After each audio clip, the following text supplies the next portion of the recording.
لله نحمده ونستعينه ونستغفره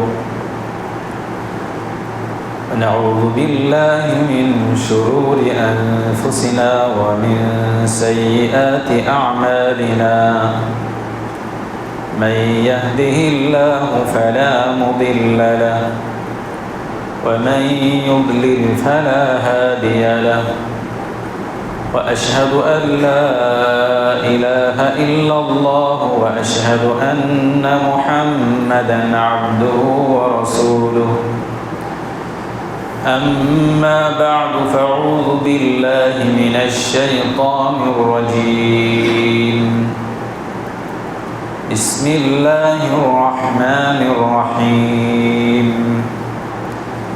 يا أيها الذين آمنوا اتقوا الله حق تقاته ولا تموتن إلا وأنتم مسلمون يا أيها الناس اتقوا ربكم الذي خلقكم من نفس واحدة وخلق منها زوجها وبث منهما رجالا كثيرا ونساء واتقوا الله الذي تساءلون به والأرحام إن الله كان عليكم رقيبا يا أيها الذين آمنوا اتقوا الله وقولوا قولا سديدا يصلح لكم أعمالكم ويغفر لكم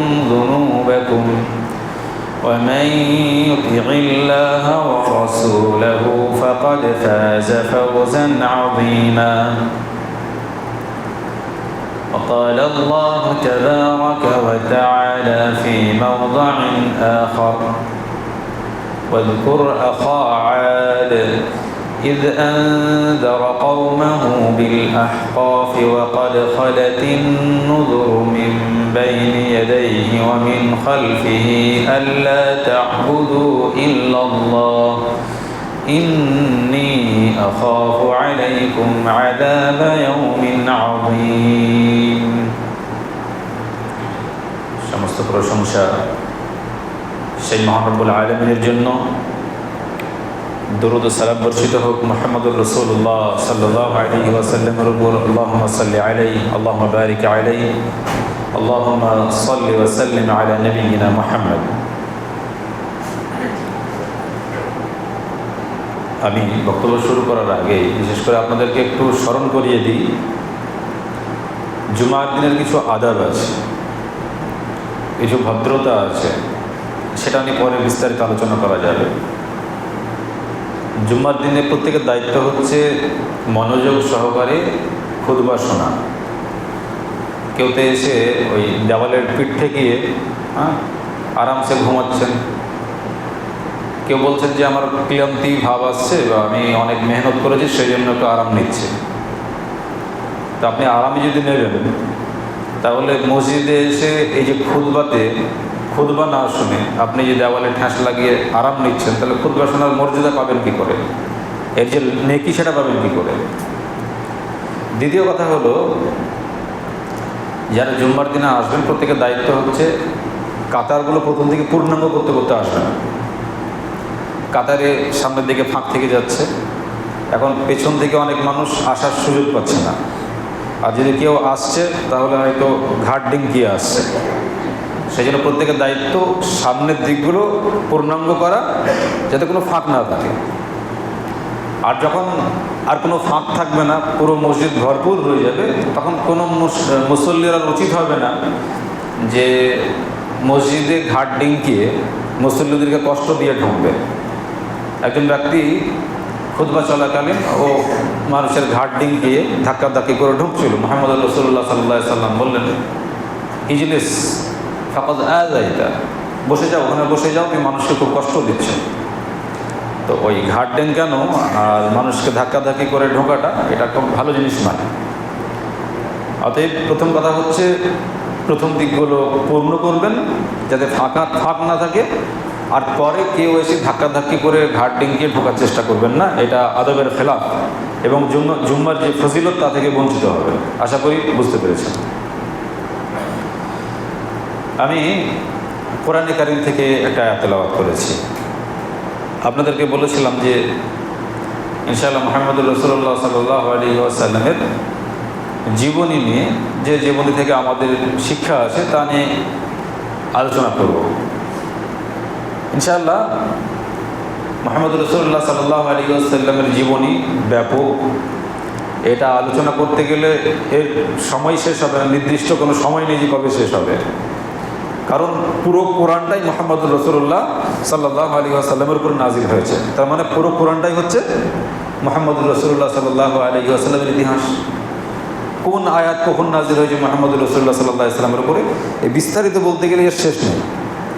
তারপরেও ইনশাআল্লাহ সংক্ষিপ্ত আকারে যেগুলো আপনাদের কাজে আসবে সেসবগুলো আলোচনা করার চেষ্টা করব।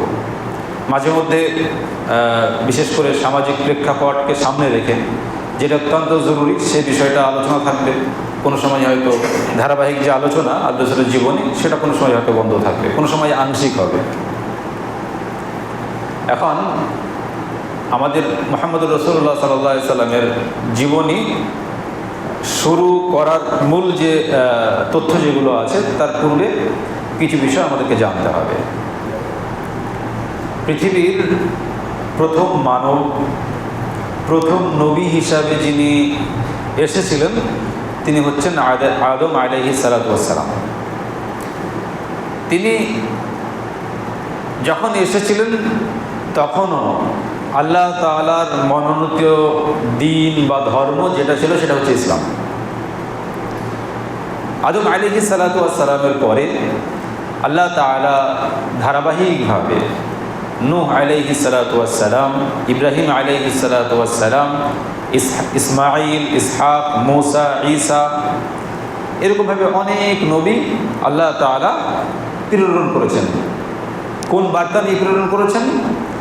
তারা ইসলাম যে আল্লাহ তাআলার একমাত্র মনোনীত ধর্ম এই বিষয়টা মানুষকে জানাবে এবং আল্লাহর ইবাদতবন্দি করার জন্য বলবে। সেই জন্য আল্লাহ তাআলা যুগে যুগে নবী রসুল অসংখ্য পাঠিয়েছিলেন।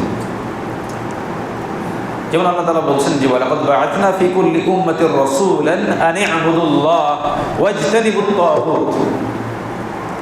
আর আমি প্রত্যেক উম্মতের মধ্যে নবী রসুল প্রেরণ করেছিলাম। কেন প্রেরণ করেছিলাম? আন ই'বুদুল্লাহ ওয়াজতানিবুত তাগুত, তারা যেন শুধু আল্লাহর ইবাদত বন্দেগী করে আর তাগুত থেকে বেঁচে থাকে। তাহলে প্রত্যেকটা নবীর বার্তা একটা ছিল, মূল বার্তা। এটা আমাদেরকে জানতে হবে। মূল বার্তা কী ছিল? আল্লাহর ইবাদত করো। কি করো? আল্লাহর ইবাদত, আর তাগুত থেকে বেঁচে থাকো। মানে আপনারা শোনার সাথে সাথে এগুলো মাথায় রাখার চেষ্টা করবেন। আপনাকে যদি পরবর্তীতে প্রশ্ন করা হয় যে নবীরা তো এসেছিলেন দুনিয়াতে, তারা কেন এসেছিলেন, মূল কি কারণ ছিল? তো মূল কারণ কি ছিল? আনি আবুদুল্লাহ, তারা আহ্বান করেছিল তার জাতিদেরকে যে তোমরা আল্লাহর ইবাদত করো। ওয়াজতানিবুত তাগুত, আর বাঁচো কি থেকে? যত তাগুতি প্রথা আছে। তাগুতি প্রথা হচ্ছে আল্লাহ এবং তার রসুলের যে বিধান, এই বিধানকে জবাই করে দিয়ে মানুষের বানানো বিধান, শয়তানি বিধানকে মেনে নেওয়া, সেই মোতাবেক চলা। তাহলে তাগুত প্রকৃত হচ্ছে শয়তান। শয়তান মানুষকে আল্লাহর ইবাদত থেকে যখন বিমুখ করে দেয়, আর মানুষ যখন আল্লাহর ইবাদত থেকে দূরে থাকে, অন্য কোনো খারাপ কাজে লিপ্ত হয়, তখন জানতে হবে সেই ব্যক্তি তাগুতের মধ্যে লিপ্ত হয়ে গেছে। তাহলে আমাদের কাছে স্পষ্ট হলো যে নবী রসুল এসেছিলেন কিসের জন্য? মানুষকে আহ্বান করবে তোমরা শুধু আল্লাহর ইবাদত করো, আল্লাহকে ডাকো, আল্লাহকে রব বলে জানো, আর তাগুত থেকে বেঁচে থাকো।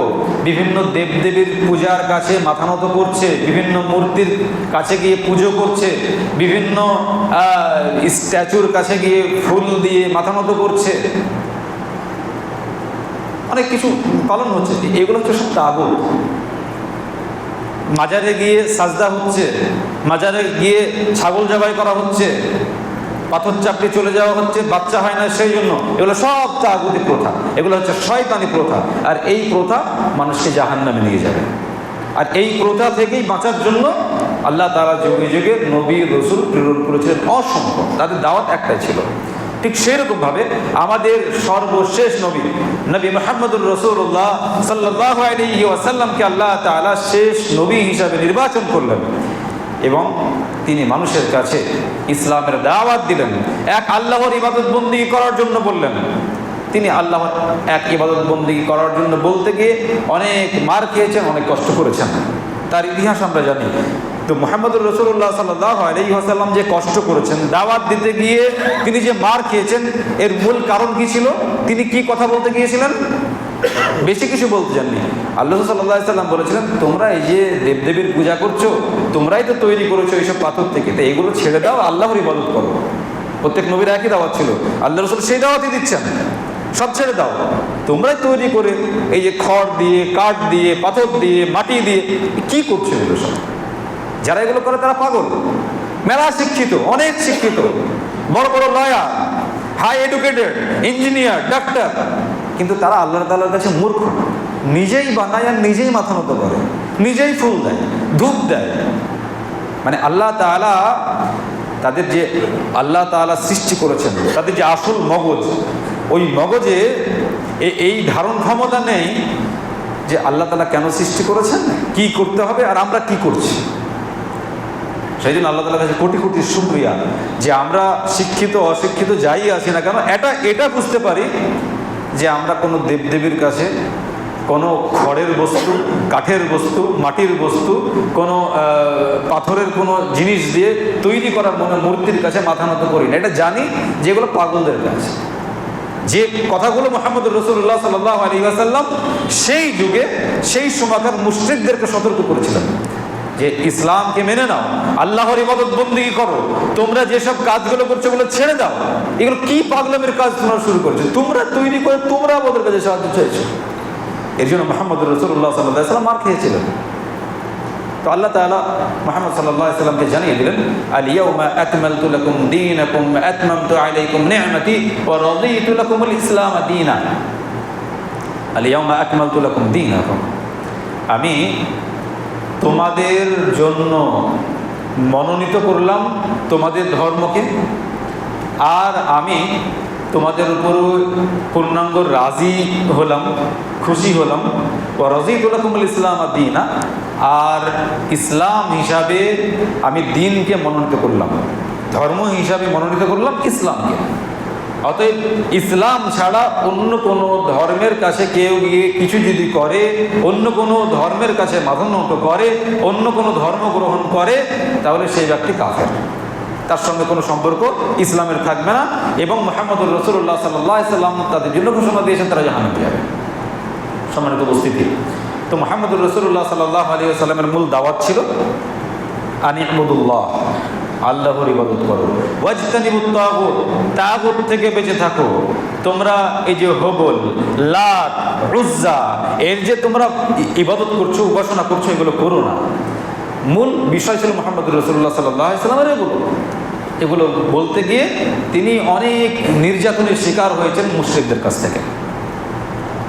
এখন আরবের যে প্রেক্ষাপট, আরবে কত ধরনের জাতি বসবাস করতো, সম্প্রদায় বসবাস করতো, সে সম্পর্কে হালকা টাচ দিই, তারপর ইনশাআল্লাহ আস্তে আস্তে আগাবো। আরব সম্প্রদায়কে ঐতিহাসিকরা তিন ভাগে বিভক্ত করেছেন। আরব সম্প্রদায়কে বিভক্ত করেছেন তিন ভাগে। এক নম্বর হচ্ছে আল আরাবুল বাঈদা, দুই নম্বর আল আরাবুল আরিবা, তিন নম্বর আল আরাবুল মুস্তাআরিবা। আল আরাবুল বাঈদা ওই জাতি যারা দুনিয়ার মানচিত্র থেকে একদম মুছে গেছে, নির্মূল হয়ে গেছে, তাদের ব্যাপারে খোঁজ খবর নিয়ে আর কিছু জানা যাবে না, শেষ করে দিয়েছেন আল্লাহ তাআলা। এরা হচ্ছে আল আরাবুল বাঈদা। আর আল আরাবুল আরিবা এরা হচ্ছে ইয়েমেনের, এরা হচ্ছে মূল আরবি। এদেরকে কাহতানি আরব বলা হয়।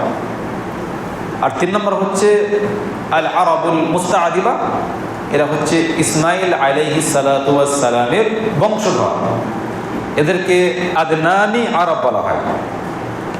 প্রথম আলোচনা হবে আল আরবুল বাঈদা, নির্মূল জাতি। আল্লাহ তাআলা যাদেরকে হালাক করে দিয়েছিলেন, নির্মূল করে দিয়েছিলেন পৃথিবীর মানচিত্র থেকে, যাদেরকে মুছে ফেলা হয়েছে, তারা হচ্ছে কওমে আদ, কওমে সামুদ, তাসাম, জাদাস। এদেরকে পৃথিবী থেকে নির্মূল করে দিয়েছে। এইসব জাতি একটা সময় দুনিয়াতে ছিল, এরা অনেক শক্তিশালী ছিল। প্রথমেই আলোচনা আসবে কওমে আদ সম্পর্কে। তো অনেকে অনেক ব্যাখ্যা দিয়েছেন কওমে আদ এত শক্তিশালী ছিল। আদম আলাইহিস সালাতু ওয়াস সালামের শরীরের উচ্চতা ছিল 60 হাত। আদম আলাইহিস সালাতু ওয়াস সালামের উচ্চতা কত ছিল? 60 হাত। আর তাদের পরে পরে খুব বেশি দূরে নয়, তো অনেকেই অনেক কিছু বলেছেন যে 50, 60, 60 হাত, 70 হাত এরকম ওদের মানে লম্বাতে এতটা উঁচু ছিল। যদিও নির্দিষ্টভাবে কোরআন এবং হাদিসে এদের উচ্চতা সম্পর্কে কোনো বর্ণনা পাওয়া যায় না, তবে এরা অনেক শক্তিশালী ছিল, উঁচু ছিল, এটা বাস্তব। এরা পাহাড় কেটে কেটে ঘর বানাতো, এত শক্তিশালী ছিল। হুদ আলাইহিস সালাতু ওয়াস সালাম তিনি আদকে, কওমে আদকে তিনি অনেক সতর্ক করলেন। তোমরা এই যে মূর্তি পূজা করছো, তোমরা যে শরীরের শক্তি নিয়ে অহংকার দেখাচ্ছ, যারা সাধারণ মানুষ তাদের প্রতি জুলুম নির্যাতন করছো, আল্লাহকে ভয় করো, আল্লাহ হালাক করে দেবেন, ধ্বংস করে দেবেন। হুদ আলাইহিস সালাতু ওয়াস সালাম তাদেরকে বারবার সতর্ক করতেন, সতর্ক হতো না, অনেক বদমাশ ছিল এরা।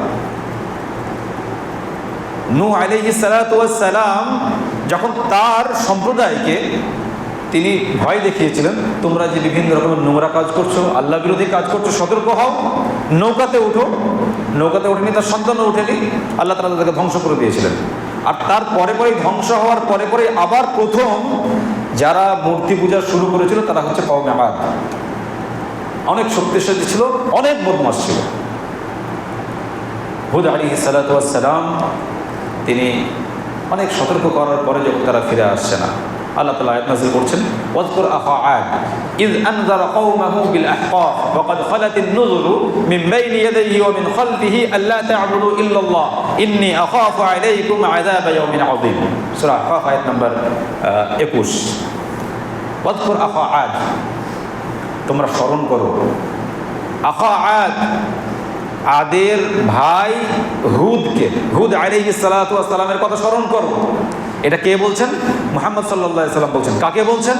তার সম্প্রদায়কে বলছেন। মানে এই ঘটনা তো অনেক আগের ঘটনা। হুদ এবং আদের যে ঘটনা, হুদ আলাইহিস সালাতু ওয়াস সালাম তার জাতিকে সতর্ক করেছিলেন, তো এটা মুহাম্মদুর রাসূলুল্লাহ সাল্লাল্লাহু আলাইহি ওয়াসাল্লাম যখন দাওয়াত দিচ্ছেন তার অনেক আগের ঘটনা। তো আল্লাহ তাআলা আয়াত নাজিল করে দিয়ে এই মুশরিক, মক্কার মুশরিক কাফের যারা দেবদেবীর পূজা করত, এদেরকে সতর্ক করছেন।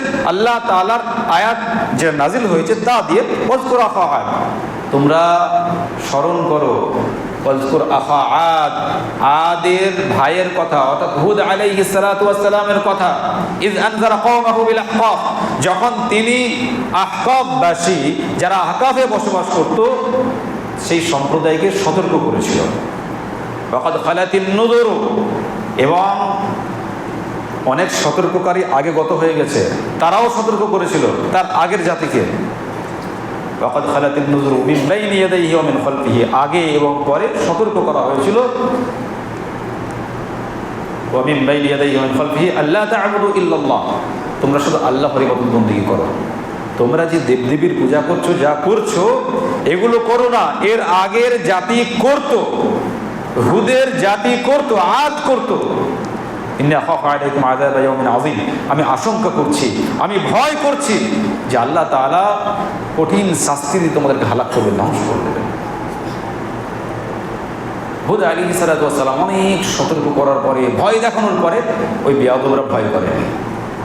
আল্লাহ তাআলা আবার বলছেন, وإلى عاد أخاهم هودا قال يا قوم اعبدوا الله ما لكم من إله غيره أفلا تتقون। আর আদ সম্প্রদায়ের কাছে আখাহুম হুদা, তাদের ভাই হুদ আলাইহিস সালাতু ওয়াস সালাম, তিনি সতর্ক করছেন। ক্বালা ইয়া কওমি ইবুদুল্লাহ, কি বলে সতর্ক করছিলেন? হে আমার সম্প্রদায়, উবুদুল্লাহ, আল্লাহর ইবাদত বন্দেগী করো। ক্বালা ইয়া কওমি ইবুদুল্লাহ মা লাকুম মিন ইলাহিন গায়রু, সেই আল্লাহ ছাড়া কোনো সত্য ইলাহ নেই, সত্য উপাস্য নেই। তোমরা কি দেবদেবীর পূজা শুরু করলে? এত অহংকার করছো, শরীরের শক্তি দেখাচ্ছ, আল্লাহ তার ধ্বংস করে দিবেন। মা লাকুম মিন ইলাহিন গায়রু আফালা তাত্তাকুন, তাকওয়া অবলম্বন করো, ভয় করো, আল্লাহ ধ্বংস করবেন। বিয়াদবরা হুদ আলাইহিস সালাতু ওয়াস সালামের কথা শুনল না। এদের হঠকারিতার জন্য, অহংকারের জন্য আল্লাহ তাআলা প্রায় 3 বছর বৃষ্টি বন্ধ করে দিলেন আকাশ থেকে। যখন বৃষ্টি বন্ধ হয়ে গেল, ফল ফসল সব পুড়ে ছারখার হয়ে গেল। তারপরে ওরা বদমাশি থেকে গেল। ওরা পানি টানি খুব চায় আল্লাহ তাআলার কাছে। হঠাৎ একদিন ওরা মেঘ দেখতে পেল। মেঘ দেখার পরে খুব আনন্দিত হলো। আনন্দ হওয়ার পরে গায়েবী আওয়াজ আসলো যে তোমরা কোন ধরনের মেঘ চাও? সাদা মেঘ, লাল মেঘ, কালো মেঘ, কি চাও? তা ওরা বললো আমরা কালো মেঘ চাই। কালো মেঘ উঠলো আসমানে, খুব আনন্দিত হচ্ছে। হাদা আরিযুম মুমতিরুনা, যখন কালো মেঘ দেখতে পেল তখন খুব আনন্দিত, পানি আমাদের উপরে বর্ষণ হবে। বাল হুয়া মাস্তাআজালতুম বিহি রিহুন ফিহা আযাবুন আলীম। হুদ আলাইহিস সালাতু ওয়াস সালাম, তিনি যেহেতু ওয়াহী হচ্ছে, তিনি সব বুঝতে পারছেন।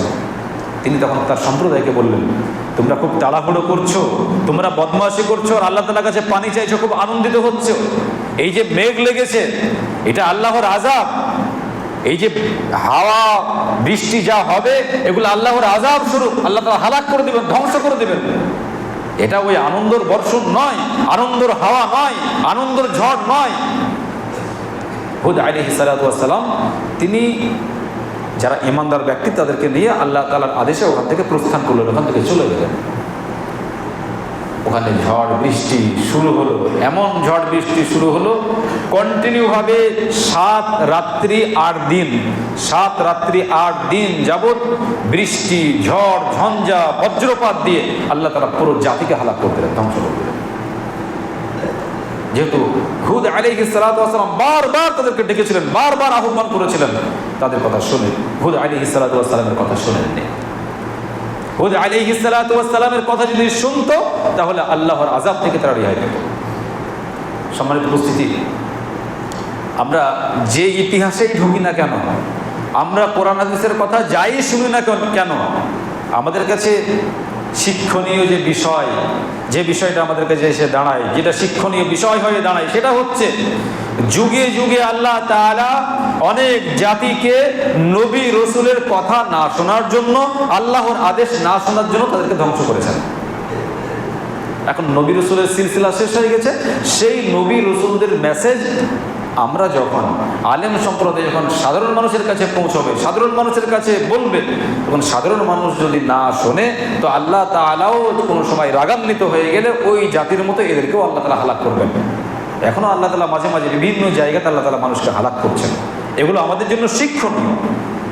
যেমন আল্লাহ তাআলা বলেছেন, যাহারাল ফাসাদ ফিল বাররি ওয়াল বাহরি বিমা কাসাবাত আইদিন নাস লিইযীকাহুম বা'দাল্লাযী আমিলু লাআল্লাহুম ইয়ারজিউন। জলে স্থলে বিভিন্ন রকমের বিপর্যয় ছড়িয়ে পড়েছে মানুষের পাপের জন্য। এই বিপর্যয় থেকে আল্লাহ তাআলা মানুষকে শিক্ষা দিতে চান যে এই বিপর্যয়, এই আযাব এরা চাখবে, চাখার পরে আল্লাহর রাস্তায় এবার ফিরে আসবে। সম্মানিত উপস্থিতি, হয়তো আল্লাহ তাআলা আমাদেরকে ভালোবাসেন, তাই ওইসব জাতিদের মতো এখনো সম্পূর্ণ হালাক করে দেননি, ধ্বংস করে দেননি। অতএব আমাদেরকে সতর্ক হতে হবে, সাবধান হতে হবে। ইনশাআল্লাহ ধারাবাহিকভাবে পরবর্তীতে হুদ আলাইহিস সালাতু ওয়াস সালামের কথা নিয়ে আলোচনা চলছিল। আল আরাবুল বাঈদা, যে আরব জাতিদের মধ্যে বাঈদা জাতি, আরবে বাঈদাকে আল্লাহ তাআলা হালাক করেছেন, নির্মূল করেছেন, তাদের কথাগুলো বলছিলাম। ইনশাআল্লাহ আগামী জুম্মাতে আরও ধারাবাহিকভাবে আলোচনা শুরু হবে। আল্লাহ তাআলা আমাদের সবাইকে সঠিকভাবে এগুলো মূল্যায়ন করার তৌফিক দান করেন। আমিন। আলহামদুলিল্লাহি রাব্বিল আলামিন ওয়াস সালাতু ওয়াস সালামু আলা রাসূলিহি মুহাম্মদ ওয়া আলা আলিহি ওয়া আসহাবিহি আজমাইন। মুসলিম জাতি আস্তে আস্তে অধঃপতনের অতলতলে চলে যাচ্ছে এবং এরা ইসলাম থেকে অনেকটাই বিমুখ হয়ে গেছে, অজ্ঞ হয়ে গেছে, তার কিছু দৃষ্টান্ত আপনাদের সামনে খুবই সংক্ষিপ্ত তুলে ধরব। গত জুম্মাতে আমি বহরমপুর গিয়েছিলাম। একজন আমাকে প্রশ্ন করলো, আমাদের একজন কাছের ব্যক্তি, যে তারা স্বামী স্ত্রী বেশ ভালোভাবেই জীবনযাপন করছে। 4-5 বছর আগে তার স্ত্রীকে একবার তালাক দিয়েছে। তারপরে মিডিলে আবার ওর 2-3 বছর পরে আর স্ত্রীকে বলেছে, তালাক দিলাম বললে আবার তালাক হয় নাকি, যাও তোমাকে তালাক দিলাম। তোমার ওটাও তালাক হয়েছে, 2বার হয়েছে। আবার 10 দিন আগে তার স্ত্রীকে রাগবশত বলেছে তোমাকে তালাক দিলাম। তার মানে 3টে তালাক অলরেডি হয়ে গেছে।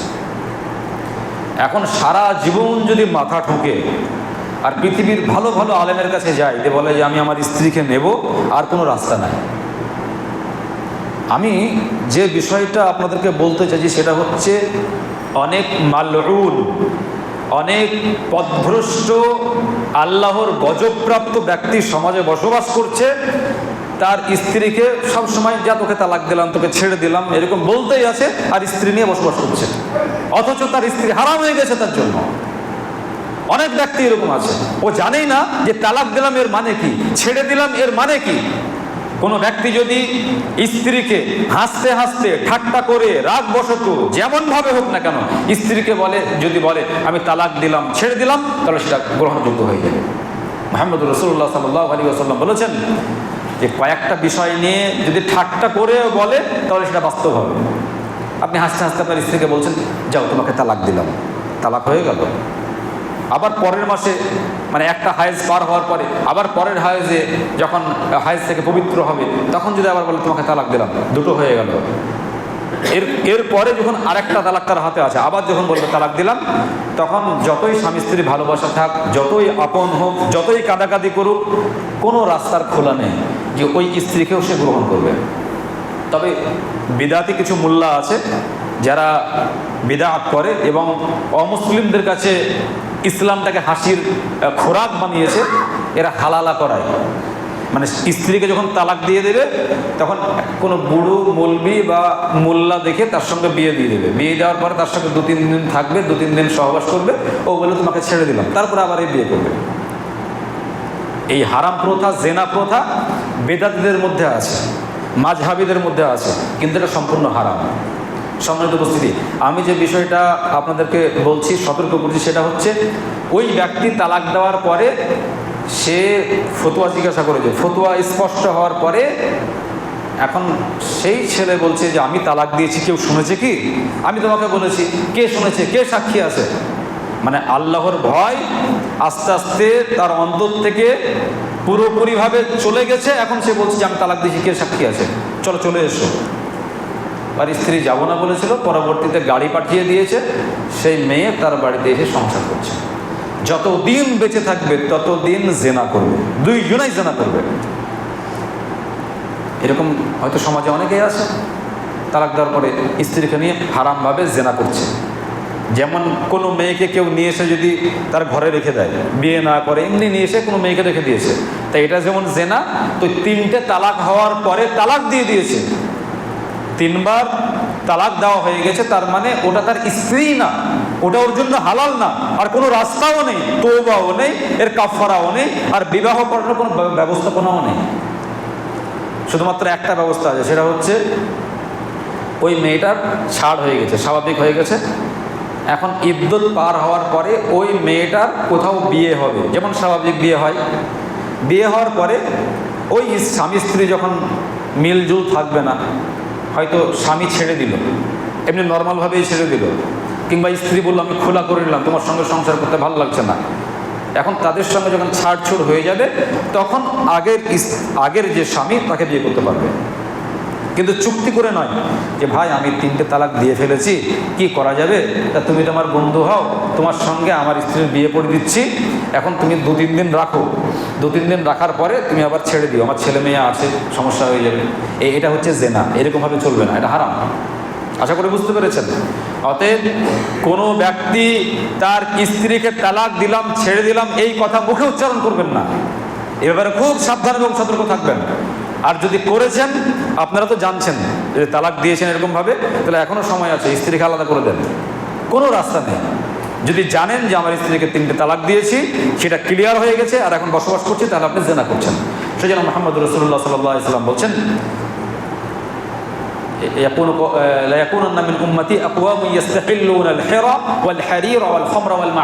আমার উম্মতের মধ্যে কিছু মানুষ দুনিয়াতে আসবে, এরা জেনা করবে, জেনাটাকে হালাল মনে করবে, জেনাটাকে হালাল মনে করবে।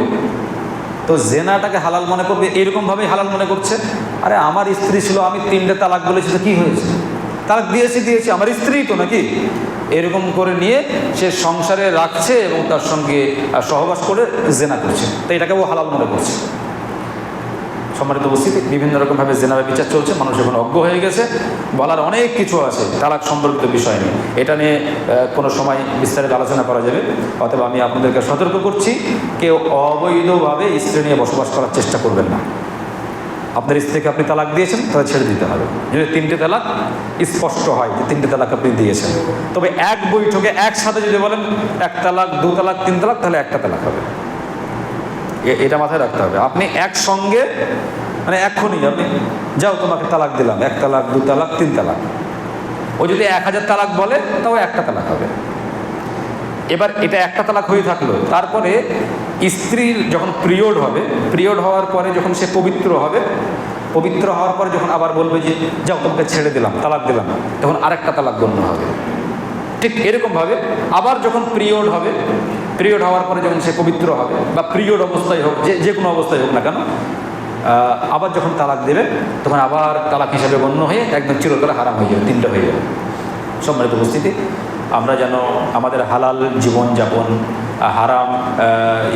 হালাল স্ত্রী আমরা যেন হারাম না করে নিই, এই ধরনের কথা বলে আমরা যেন জুলুম অত্যাচার না করি। আল্লাহ তাআলা আমাদের সবাইকে সতর্ক করেন, আমিন।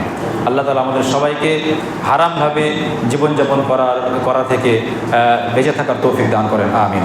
এখান থেকে আমার বক্তব্য শেষ করছি। আকুলু কাওলি হাযা, আস্তাগফিরুল্লাহ লি ওয়া লাকুম ওয়া লিসাইরিল মুসলিমিন। আসসালামু আলাইকুম ওয়া রাহমাতুল্লাহি ওয়া বারাকাতুহু।